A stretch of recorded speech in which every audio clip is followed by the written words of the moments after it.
Hello students, I am Muskan Prasad from education classes. आज का हमारा टॉपिक है डाइजेस्टिव सिस्टम। चलिए स्टूडेंट, हम अपना टॉपिक स्टार्ट करते हैं। डाइजेशन का जो प्रोसेस होता है वो 5 स्टेप में होता है। फर्स्ट होता है इंजेशन ऑफ फूड, सेकेंड हो गया डाइजेशन ऑफ फूड, थर्ड हो जाएगा एब्जॉर्प्शन ऑफ फूड, फोर्थ है एसिमिलेशन एंड लास्ट इजेशन। और ये रहा ह्यूमन डाइजेस्टिव सिस्टम का diagram.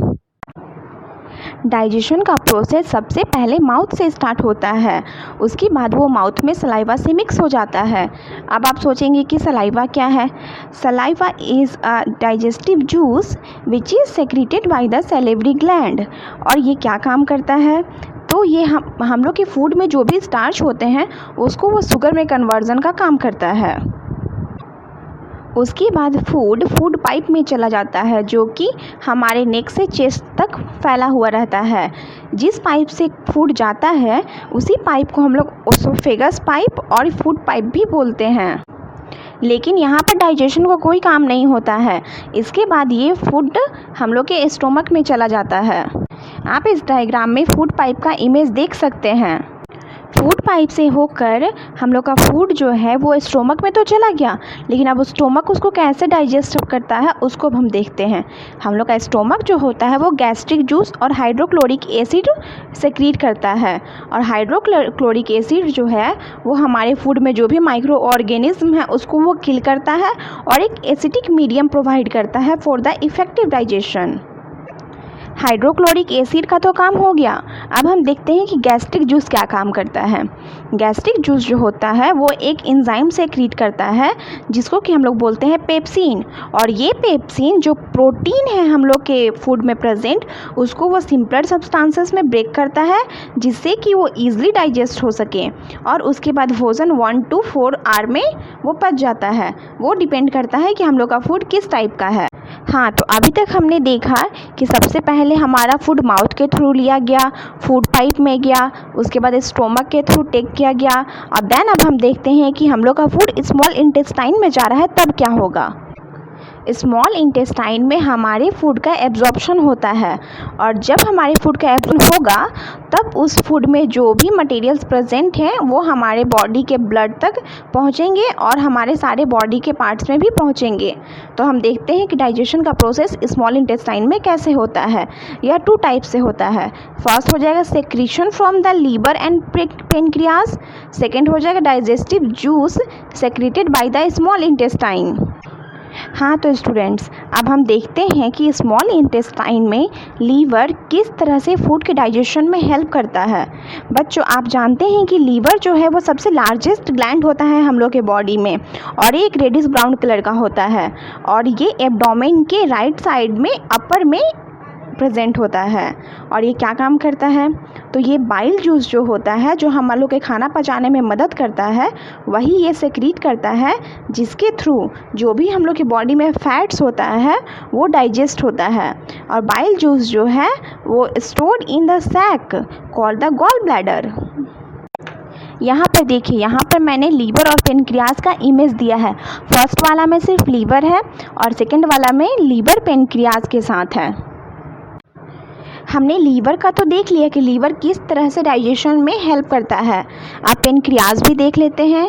Pancreas located just below the stomach और इसके थ्रू सेक्रीट होने वाले पेनक्रियाटिक जूसेस जो होते हैं वो एक्ट्स करते हैं प्रोटीन्स, स्टार्च एंड फैट्स पे। इसी के थ्रू जो कार्बोहाइड्रेट होते हैं वो सिंपलर शुगर एंड ग्लूकोज में ब्रेक डाउन हो जाते हैं। फैट्स जो है वो फैटी एसिड एंड ग्लिसरॉल में कन्वर्ट हो जाता है। प्रोटीन्स जो है वो एमिनो एसिड में कन्वर्ट हो जाता है।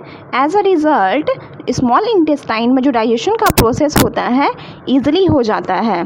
बच्चों, हमने ये तो देख लिया, अब हम देखते हैं कि फूड का एब्जॉर्प्शन कैसे हो रहा है।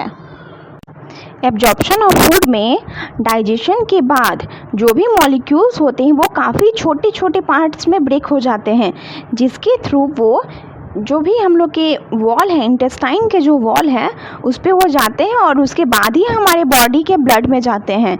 स्मॉल इंटेस्टाइन एक ऐसा रीज़न है या फिर बोलिए कि वो मेन रीज़न है जहाँ पर डाइजेशन में फूड के एब्जॉर्प्शन का काम होता है। यही है absorption of food. Absorption of food भी हम लोग देख लिए। अब हम देखते हैं कि एसिमिलेशन। एसिमिलेशन बोलने से ऐसा टफ लग रहा है कि क्या होगा, क्या है ये वर्ड, लेकिन ये बहुत ही इजी है। जहाँ पर जो भी हम लोग खाना खाएं, हम लोग को एनर्जी मिलेगा, हम लोग के ब्लड में वो फूड के जो भी पार्टिकल्स है वो मिलेंगे और हम लोग को एनर्जी प्रोवाइड करेंगे। तो यही इसी प्रोसेस को हम लोग बोलते हैं एसिमिलेशन। चलिए इसको अच्छे से देख लेते हैं। इसमें जो भी सिंपलर सब्सटेंसेस होते हैं वो ट्रांसपोर्ट किए जाते हैं हम लोग के ऑल पार्ट्स ऑफ बॉडी में थ्रू द ब्लड, जिसमें कि ग्लूकोज जो होता है वो ब्रोकन हो जाता है with the help of oxygen into the carbon dioxide and water and energy is released. यही कारण है कि जब भी हम कुछ खाना खाते हैं तो उसके थोड़े देर बाद हम लोग को कुछ एनर्जी मिलती है। क्यों? क्योंकि उस टाइम खाना डाइजेस्ट होता है, थोड़ा सा एनर्जी प्रोड्यूस करता है, जो कि एनर्जी हम लोग को मिलता है और ये एनर्जी वेरियस एक्टिविटीज़ में यूज़ होती है। अब फूड्स में जो एमिनो एसिड था वो क्या काम करेगा, तो ये जो हम लोग के जो भी न्यू सेल्स बनते हैं उसको वो बनाने में हेल्प करता है, या फिर जो भी टूटे फूटे सेल्स हैं उसको रिपेयरिंग का काम करता है। और जो फैटी एसिड और ग्लिसरॉल थे, जब वो ब्रोकन होते हैं तो वो लार्ज अमाउंट में एनर्जी प्रोड्यूस करते हैं। तो अभी आप समझ गए कि एसिमिलेशन क्या होता है। हाँ तो बच्चों, अगर आप चाहते हैं कि मैं इसी तरह वीडियो नए नए टॉपिक पर बनाते रहूं तो प्लीज़ मेरी वीडियो को लाइक, शेयर और सब्सक्राइब ज़रूर कीजिए। और अगर आपको कहीं भी डाउट होता है तो मुझसे कमेंट करके ज़रूर पूछिए। मुझे उम्मीद है कि मैंने अभी तक जो भी बताया वो आपको समझ में आ रहा होगा। चलिए तो हम अपने टॉपिक पे आते हैं। लास्ट हम लोग का पॉइंट है इजेशन। हाँ तो स्टूडेंट्स, हमने ये भी देख लिया, डाइजेशन हो गया, एब्जॉर्प्शन हो गया, एसिमिलेशन हो गया। तो अब वो फूड में जो भी वेस्ट होगा वो तो बाहर निकलेगा ना। तो जो भी स्मॉल इंटेस्टाइन से एब्जॉर्प्शन के बाद, एसिमिलेशन के बाद जो भी वेस्ट बचा वो स्मॉल इंटेस्टाइन के बाद लार्ज इंटेस्टाइन में प्रोड्यूस कर दिया गया, मीन्स प्रोवाइड कर दिया गया। और उसके बाद लार्ज इंटेस्टाइन क्या काम किया, बैक्टीरिया के थ्रू उस वेस्ट को निकालने का काम किया। और जो भी वेस्ट था, सॉलिड वेस्ट जो भी था, वो हम लोग के रेक्टम में भेजा गया। और उसके बाद ये इस तरह के हम लोग सॉलिड वेस्ट जो होते हैं उनको हम लोग फेसेस बोलते हैं, और ये हमारे एनस के थ्रू बाहर निकल जाता है। बच्चों, मुझे उम्मीद है कि आपको मेरी वीडियो अच्छी लगी होगी। So please like, share and subscribe my video.